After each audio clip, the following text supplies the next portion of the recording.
കോട്ടയത്ത് മലയോര മേഖലയിൽ കനത്ത മഴ. തീക്കോയി, മൂന്നിലവ് പഞ്ചായത്തുകളിൽ ശക്തമായ മഴയാണ് ലഭിച്ചത്. മീനച്ചിലാറിന്റെ കൈവഴികളിൽ ജലനിരപ്പ് ഉയർന്നു.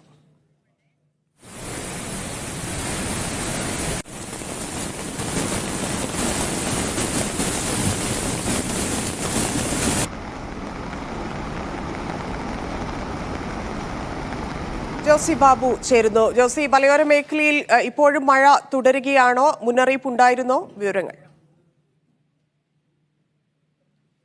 ധന്യ, മലയോര മേഖലയിൽ അതിശക്തമായ മഴ തുടരുകയാണ്. കഴിഞ്ഞ ഒരു മണിക്കൂറായി ശക്തമായ മഴയാണ് അനുഭവപ്പെടുന്നത്. തീക്കോയി, മൂന്നിലവ് പഞ്ചായത്തുകളിലാണ് ഏറ്റവും കൂടുതൽ മഴ അനുഭവപ്പെടുന്നത്. മീനച്ചിലാറിന്റെ കൈവഴികൾ പലയിടത്തും നിറഞ്ഞു കവിഞ്ഞൊഴുകുന്ന ദൃശ്യങ്ങൾ ലഭ്യമായിട്ടുണ്ട്. ആളുകൾ വളരെ ആശങ്കയിലാണ് ഈ പ്രദേശത്ത്. മുൻപൊക്കെ അവിടെ അനിഷ്ട സംഭവങ്ങൾ റിപ്പോർട്ട് ചെയ്തിട്ടുമുള്ള സ്ഥലങ്ങളാണ്. അതോടൊപ്പം തന്നെ പാല, ഭരണങ്ങാനം, കിടങ്ങൂർ മേഖലകളിലും മഴ അനുഭവപ്പെടുന്നുണ്ട്.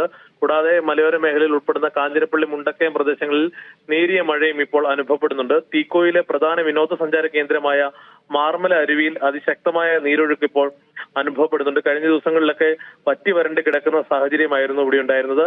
അതോടൊപ്പം മൂന്നിലവ് വാകക്കാട് റോഡിൽ വെള്ളം കയറി ഗതാഗത തടസ്സവും നേരിടുന്നുണ്ട്. ഏതായാലും മലയോര മേഖലയിൽ അതിശക്തമായ മഴയാണ് കഴിഞ്ഞ ഒരു മണിക്കൂറായി കോട്ടയത്ത് ലഭിക്കുന്നത്. ധന്യ.